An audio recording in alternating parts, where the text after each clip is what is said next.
আজকে আমি রান্না করে দেখাবো দুইটা রেসিপি। পটল দিয়ে রুই মাছের তরকারি আর রান্না করে দেখাবো ডাল। শীত গ্রীষ্ম বর্ষা ডালই আমার ভরসা, কারণ ডাল ছাড়া আমার ছেলেদের চলেই না। মাছ মাংস ভাজি যেটাই থাকুক না কেন ডাল তাদের দিতেই হবে।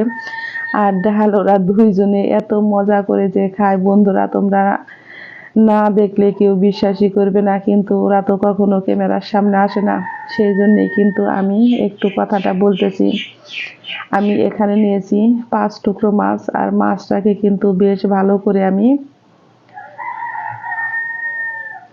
ভেজে নিব। আমি মাছটাকে লবণ হলুদ দিয়ে মেখে রেখেছি, এখন তেলে আমি ভালো করে ভেজে নিব।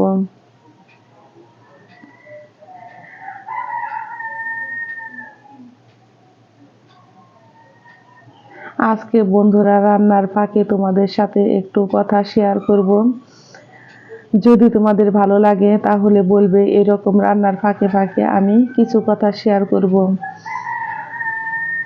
আমার ছোট ছেলে অপুমনি, ও আমাকে প্রশ্ন করলো, মা জানো আমাদের স্কুলে কি হয়েছে? আমি বললাম কি হয়েছে?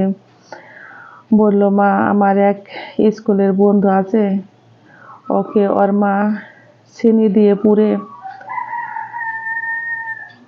ওর হাত পা ফুলে গেছে।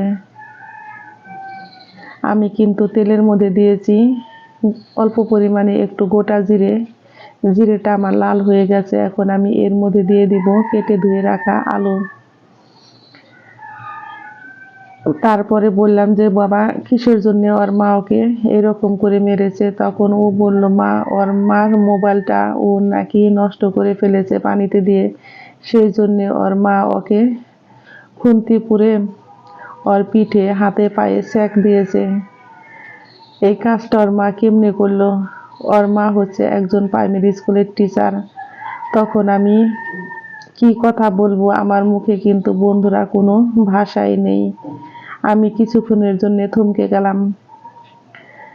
বন্ধুরা আমি একটু লবণ দিয়ে কিন্তু আলুটাকে বেশ ভালো করে ভেজে নিব, একটু লাল লাল করে। আমার আলুটা ভাজা হয়ে গেছে, এখন আমি দিয়ে দিব কেটে ধুয়ে রাখা পটলগুলো দিয়ে আমি কিন্তু মাছটা রান্না করে নেব। আর আমাদের বাংলাদেশে যে পরিস্থিতি বন্ধুরা, আমি কিন্তু এই তরকারিটা রান্না করেছি যখন আমাদের বাংলাদেশের পরিস্থিতিটা অনেকই খারাপ ছিল সেই সময়, কারণ তখন তো আমাদের ঘর থেকে বের হওয়া যেত না, ঘরে যা কিছুই ছিল তাই দিয়েই কিন্তু আমাদের চলতে হতো। পটলটা হয়তো একটু লাল লাল হয়ে গেছে বন্ধুরা, তোমরা বলতে পারো তাহলে কি করব, এই সবজি তো আমাদের খেতেই হবে, কারণ আমরা বাজারেও যেতে পারতেছি না, বাইরেও যেতে পারতেছি না। সেই জন্য পটলটা ফেলে না দিয়ে আমি কিন্তু মাছের সাথে রান্না করে নেব, কারণ সবজি ঘরে কিছুই নেই। আমি এখানে দিয়েছি 1 চা চামচ পরিমাণে মরিচের গুঁড়া, 1/2 চা চামচ পরিমাণে হলুদের গুঁড়া, 1 চা চামচ পরিমাণে ধনিয়ার গুঁড়া। সমস্ত মশলা দিয়ে আমি এখন তরকারিটাকে একটু জল দিয়ে ভালো করে কষিয়ে নেব। এর মধ্যে আমি দিয়েছি 4 থেকে 5টা কাঁচামরিচ। আর বন্ধুরা কাঁচামরিচের যে কি দাম, না বললে তোমরা কেউ বিশ্বাসই করবে না। বাংলাদেশে আমাদের এখন কাঁচামরিচ হয়েছে 400 টাকা কেজি।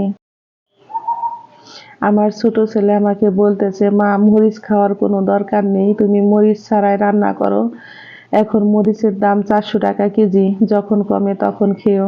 দেখো ও কিন্তু অনেক ছোট মানুষ, তারপরেও কিন্তু অনেক কিছুই বুঝে। আমি তরকারিতে জল দিয়েছি, আর জলটা আমি দিয়ে রান্না করে নিয়েছি 4 থেকে 5 মিনিট। 4 থেকে 5 মিনিট পর বন্ধুরা জলটা কিন্তু আমার ফুটে উঠেছে, এখন আমি দিয়ে দিয়েছি ভেজে রাখা মাছগুলো। আমি এখন এর মধ্যে দিয়ে দিব জিরা বাটা, আর জিরা বাটা দিয়ে এইভাবে তরকারিটা রান্না করলে বন্ধুরা খেতে হয় দারুণ মজার। তারপরে তোমাদের সাথে যে গল্পটা আমি করতেছি সেই গল্পটা শোনো। তখন আমি ওকে কি বলবো, মানে কি আমার কোনো ভাষাই নেই।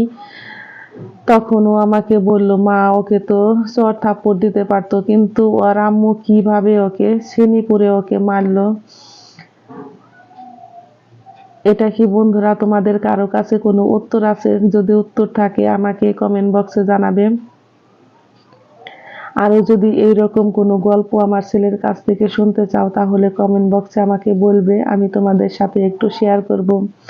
আর এখানে নিয়েছি আমি 1 কাপ পরিমাণে মসুর ডাল।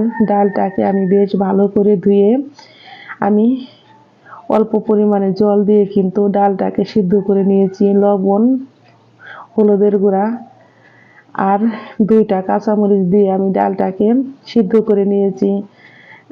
এখন আমি কড়াইতে দিয়েছি শুকনা মরিচ ফোড়নটা অবশ্যই বন্ধুরা দিবে। এর মধ্যে দিয়েছি খুবই অল্প পরিমাণে একটু 5 ফোড়ন আর দিয়েছি আমি সরিষা, কারণ এই ফোড়নটা দিলে ডালটা খেতে হয় অসাধারণ মজার। আমরা তো প্রতিদিন পেঁয়াজ রসুন দিয়ে ডাল খেয়ে থাকি। বন্ধুরা এইভাবে একবার খেয়ে আমাকে কমেন্ট বক্সে জানাবে কার কার তোমাদের এই ডাল খেতে ভালো লাগে। আমার 2 ছেলের তো ভীষণই পছন্দ। ওদের তো আমি তোমাদের বলেছি শীত গ্রীষ্ম বর্ষা ডালই আমার ভরসা, কারণ এই ডাল ছাড়া আমার একটুও চলে না, ওদের ডাল লাগবেই। সেই জন্য আমার ছেলেদের কিভাবে আমি ডাল রান্না করে দেই সেই ডালের রেসিপিটাও তোমাদের সাথে একটু শেয়ার করলাম।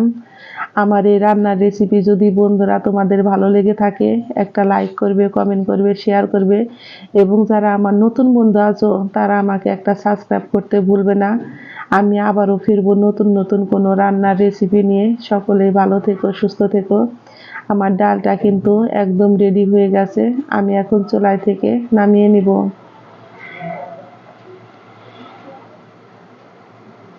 আর বন্ধুরা ডালটা কিন্তু আমি একটু ঘনই রেখেছি, কারণ বেশি পাতলা ডাল আমার ছেলেরা পছন্দ করে না। সেই জন্য আমি এইরকম মোটামুটি একটু ঘন রেখেছি। সকলেই ভালো থেকো, সুস্থ থেকো।